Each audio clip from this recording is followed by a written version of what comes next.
문어의 머리엔 뇌가 있습니다. 당연한 얘기죠.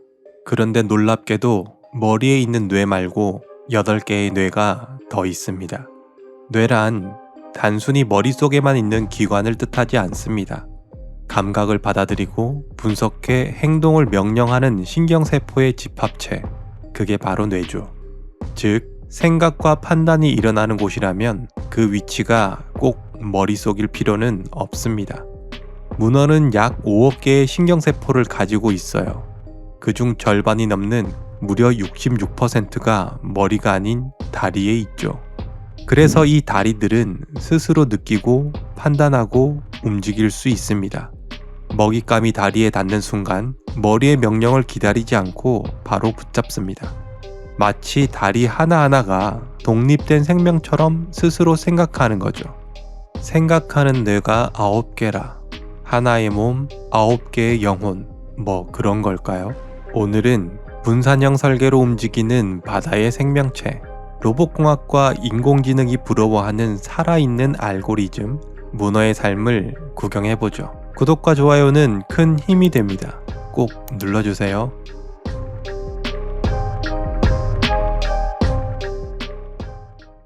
사람의 손은 보통 머리에서 신호를 받아야 움직입니다. 되뇌 피질에서 움직여 라는 명령이 내려오면 척수와 말초신경을 거쳐 근육이 반응하죠.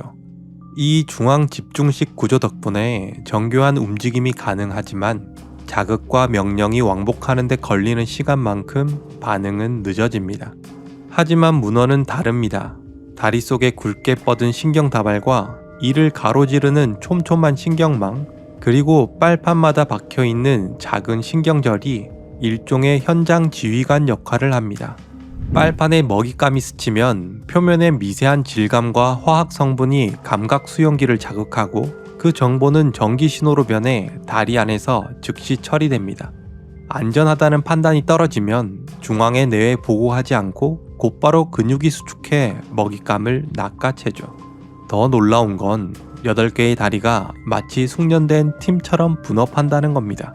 한 다리가 먹이를 붙잡으면 다른 다리는 바닥을 짚어 몸을 고정하고 또 다른 다리는 주변을 더듬어 다음 동작을 준비합니다. 각 다리는 독립적으로 판단하지만 이 판단들이 절묘하게 조화를 이루며 문어의 전체 동작을 이끌어가죠. 중앙의 뇌는 현장 지휘관이 아니라 작전 참모 역할을 합니다. 먹잇감의 크기나 종류에 따라 사냥 전략을 바꾸거나 위협이 감지되면 모든 다리에 동시에 도망 명령을 내리는 시기죠. 즉, 중앙뇌는 큰 그림과 장기 전략을 맡고 세부 전술과 순간 반응은 다리가 처리하는 구조입니다. 마치 8개의 AI 모듈이 실시간 데이터를 처리하고 중앙 서버가 최종 방향과 목표를 설정하는 분산형 인공지능과 닮았습니다. 실제로 로봇공학과 인공지능 분야에서는 문어의 이 분산중앙 하이브리드 제어 방식을 참고해 새로운 시스템을 설계하기도 하죠. 문어는 지능이 높은 생물로 잘 알려져 있습니다. 주변에서 얻은 정보를 분석하고 이전에 성공했던 경험을 바탕으로 다음 행동을 조율하죠. 과학자들은 이를 경험 의존적 행동 수정이라고 부릅니다. 쉽게 말해 한번 겪은 일을 기억해 두었다가 다음에 같은 상황이 오면 훨씬 똑똑하게 대처하는 거죠. 마치 처음 요리할 땐 우왕좌왕하지만 두 번째부터는 손이 훨씬 빨라지는 것처럼요. 문어를 대상으로 한 유명한 실험이 있습니다. 연구자들이 문어 앞에 먹이가 든 유리병을 놓고 뚜껑을 열어야만 먹이를 꺼낼 수 있게 만들었죠. 처음에는 빨판으로 잡아당기고 밀고 뒤집어도 보는 등 온갖 시도를 합니다. 그러다 우연히 뚜껑이 돌아가면 열린다는 걸 알아차리면 그 다음부터는 훨씬 빠르고 정확하게 병을 열죠. 이렇게 한번 방법을 깨우친 문어는 오래도록 그 기술을 잊지 않아요. 하루가 지나도 사흘이 지나도 예전에 했던 그대로 뚜껑을 열 수 있죠. 결국 단기 기억이 장기 기억으로 옮겨간다는 얘기입니다. 단기 기억은 잠깐 정보를 붙잡아두는 메모장 같은 역할을 합니다. 시간이 지나면 쉽게 사라지죠. 반면 장기 기억은 오래 저장되는 하드디스크 같은 공간이라 한 번 저장된 정보는 며칠, 길게는 몇 달이 지나도 꺼내 쓸 수 있습니다. 이 능력이 특별하게 여겨지는 이유는 바로 문어가 무척추 동물이기 때문입니다. 포유류나 조류처럼 뇌가 발달한 척추 동물에게는 장기 기억이 그리 낯선 능력이 아니죠. 하지만 척추도 뼈도 없는 연체 동물이 이런 고차원적인 기억을 오래 간직한다는 건 매우 드문 일입니다. 문어는 종종 바다의 외계인이라 불립니다. 그 별명을 증명하듯 이 생물은 지구 생명체의 일반적인 설계를 거스르는 독특한 능력을 지니고 있죠.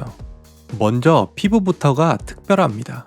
문어의 피부는 단순한 보호막이 아니라 그 자체가 디스플레이이자 센서입니다. 표면에는 색을 내는 크로마토포어와 빛을 반사하는 이리도포어, 류코포어가 빽빽하게 깔려 있죠. 신경신호 한 번이면 수천, 수만 개의 색소낭이 순식간에 열리고 닫히며 색과 광택이 변합니다.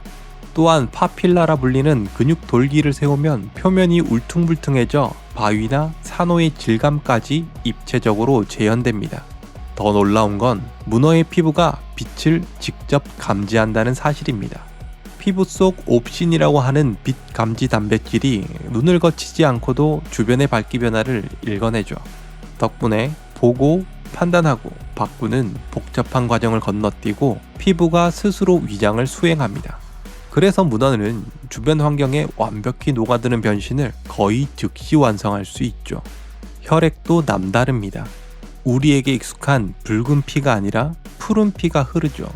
그 이유는 산소를 운반하는 단백질이 철 기반의 헤모글로빈이 아니라 구리 기반의 헤모시아닌이기 때문입니다.